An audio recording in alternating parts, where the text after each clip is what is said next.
ចាជំរាបសួរបងប្អូនចាំងនេះមកឆ្លៀតមើលតំពាំងមកជួយដែលបានកាត់តែងចាខែ5ចាំថ្ងៃទី16ចាបងប្អូនតំពាំងមកជួយរបស់ខ្ញុំកាត់តែងវាអត់សូវត្រូវទឹកភ្លៀងគឺត្រូវផ្កាច្រើនយ៉ាងឡើងដោយសារតែខ្ញុំកាត់តែងបាន2ម៉ោងភ្លៀងកំហុកមែនតែនភ្លៀងចាភ្លៀងញឹកញាប់ភ្លៀងខ្លាំងភ្លៀងរាប់ម៉ោងអញ្ចឹងតំពាំងមកជួយខ្ញុំវាដោយផ្កាមកតិចទេតែអត់សំខាន់ណាបងប្អូនយើងទើបតែកាត់ផ្លែហើយអញ្ចឹងបើយើងអាចយល់ល្អគឺគួរតែថែទាំចាមែកដែលចេញមកច្រើននេះឃើញទេបងប្អូនចាក្នុងមួយមែកនេះចាវាចេញមក2មែកអញ្ចឹងយើងថែទាំង2មែកចាភាគច្រើនខ្ញុំចង់ថែ2មែកចង់ថែទាំង1មែកក៏បានដែរសំខាន់លើយើងចាថែដាក់ជីដាក់ទឹកហ្នឹងវានេះចេញមកចាខ្ញុំចង់ឲ្យបែកច្រើនហ្នឹងចានេះផ្កាវាបងប្អូននេះផ្កាតំពាំងមកជួយចាភ្លៀងខ្លាំងអញ្ចឹងតំពាំងមកជួយបងប្អូនចាខ្ញុំចង់បញ្ជាក់កន្លែងនេះតិចពេលដែលយើងកាត់តែងគឺយើងព្យាយាមអត់ឲ្យត្រូវទឹកភ្លៀងទេចាគឺយើងច្រោចខាងក្រោមនេះដោយដាក់ជីល្មមន់ស្ងួតចាអញ្ចឹងយើងដាក់អាហ្នឹងទៅវាអត់ងាយនិយាយទៅវាអត់មានឡើងអាសូតខ្ពស់ទេគឺអសអិនណាអានហ្នឹងគឺជា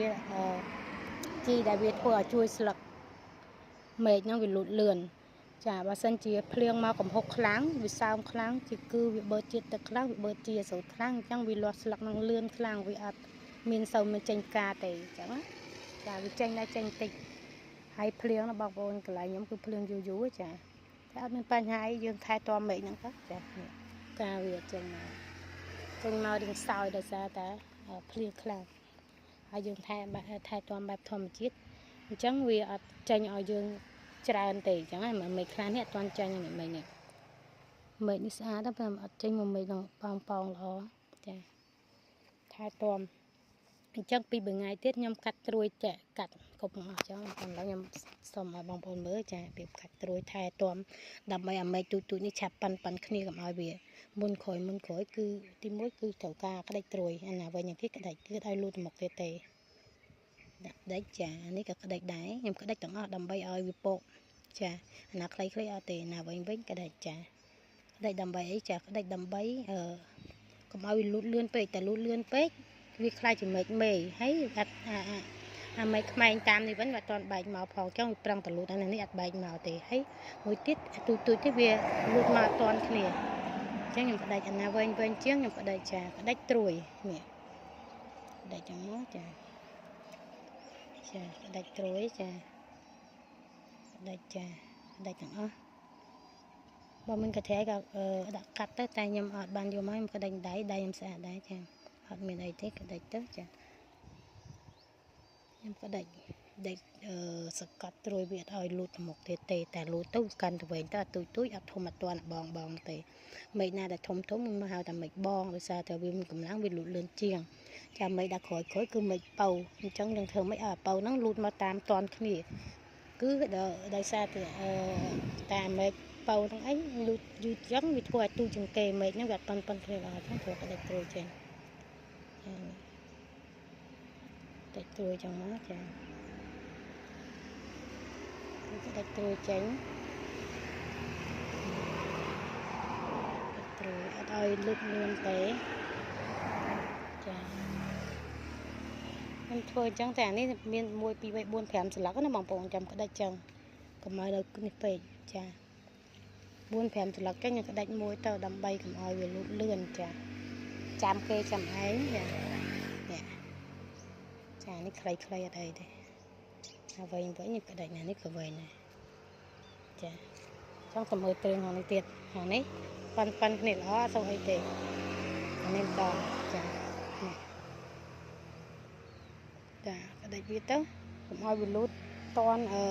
វែងជាងគេនេះក្តិចចេះមកចាក្តិចចេះមកនេះត្រួយនេះខ្ញុំក្តិចហើយវែងជាងគេក្តិចចឹងមកចានេះផ្កាខ្សោយភ្លៀងខ្លាំងពេកទិញផ្កាទូនេះចាអញ្ចឹងក្តិចត្រួយមកចាផ្កាដែលផ្កាខ្សោយបងប្អូនខ្សោយភ្លៀងពេកអញ្ចឹងអត់បញ្ហាយើងថែត្រួយមកទៅ2 ខែក្រោយមែកចឹងចាប់ផ្ដើមចាស់ទៀត2 ខែក្រោយបងប្អូន 2 ខែជាងចាប់ដើមចាស់ហើយអញ្ចឹងវាចាប់ពីយើងកាត់រហូតដល់2 ខែជាងទៅ2 ខែកន្លះ 3 ខែហ្នឹងមិនចាប់ដើមចាស់ហ្នឹងចាប់ដើមយើងឲ្យផ្លែផ្កាផ្សាទៀតណាបងប្អូនវិលជុំណាបងប្អូនទៅពាំងមកជូរចាអញ្ចឹងមិនថាយើងសាកាត់តែងចន្លោះកាត់មេឃហើយយើងកាត់តែងអញ្ចឹងហើយយើងកាត់តែងមេឃវាទៅវាឆាប់លាស់ត្រួយឆាប់បានថែឆាប់បានផ្លែម្ដងទៀតចាបែកត្រួយណាវិញខ្ញុំហ្នឹងនេះអញ្ចឹងហ្នឹងចារំពងចាពេញពងអត់ចាហើយមានផ្កាតែផ្កាខ្សោយដោយសារតែភ្លៀងពេកអញ្ចឹងអត់បញ្ហាទេយើងថែត្រួយហ្នឹងវាក្រោយទៀតទៅចាហើយពេលដែលអត់មានដំបូលចេះចាវាពេលខ្លះវាធ្វើឲ្យទៅពាំងជូរយើងស្លឹកស្អាតទៅពេលភ្លៀងធ្លាក់ខ្លាំងពេកចាវាកើតរោគបើតាមទឹកភ្លៀងអញ្ចឹងពេលដែលពេលភ្លៀងធ្លាក់ខ្លាំងបងប្អូនយកទឹកដងបូរមកដល់ភ្លើងបូរមកឬក៏បងប្អូននេះដាក់ទឹកបាញ់មកចាបើបងប្អូនអត់មាននេះដាក់ក្នុងធុងបាញ់ spray វាមកចាដាក់សាប៊ូលាងចានបាញ់លាងសម្អាតក៏បានក្បោសលាងសម្អាតស្លឹកហ្នឹងក៏បានឬក៏ទឹកដងកាទេនឹងបាញ់ក៏បានដែរតែខ្ញុំដាក់ទឹកដងកាទេលាងហើយខ្ញុំបាញ់លាងសម្អាតស្លឹកវាមិននិយាយទៅមកលាងមកដូចយើងលាងបន្លែចាអញ្ចឹងទៅលាងទៅវាធ្វើឲ្យត្រួយទៅពាំងជូរយើងហ្នឹងចាវាអត់កើតរោគវាជ្រះចាជ្រះជាតិទឹកលាងរោគហ្នឹងចាអញ្ចឹងមានតែប៉ុណ្ណឹងទេបងប្អូនចានេះខ្ញុំកាត់តែប្រហែលវគ្គនោះបងប្អូនមើលតាមនោះទៅចាបន្តពីវីដេអូមុនណាបងប្អូនចាលោកខ្ញុំប៉ុណ្ណឹងចាខ្ញុំបញ្ជាក់ខែថ្ងៃនេះខែ5ថ្ងៃទី16ចាបាយបាយជម្រាបលា